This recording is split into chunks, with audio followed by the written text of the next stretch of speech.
So in all of this mess here, what we have here is a Ferrari Dino windshield wiper mechanism. And this is actually a rotating cable operated device to get to the passenger side. We're, kind of upside down backwards here, but basically this motor has been completely rewound. Let's go ahead and just start with variable speed.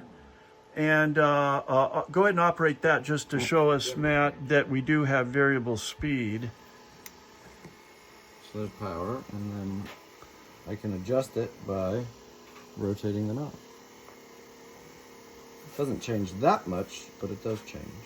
Okay, good. Tell me when we're at the highest speed. Well, that's lowest. That's lowest.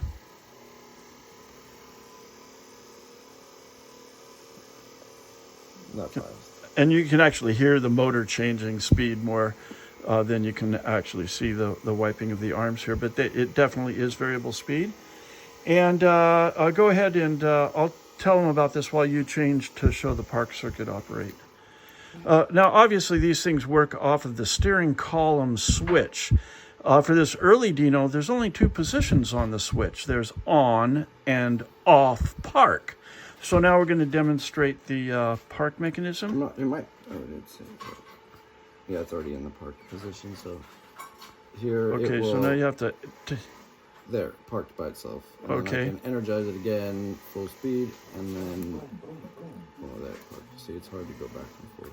Okay, and it automatically parks. With this point, you can see it points straight down.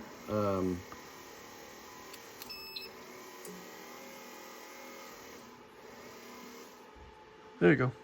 Okay, yeah, so it is self-parking as well. All right, basically, let's not belabor the video. That's plenty enough to show the operation of the unit. Thank you very much.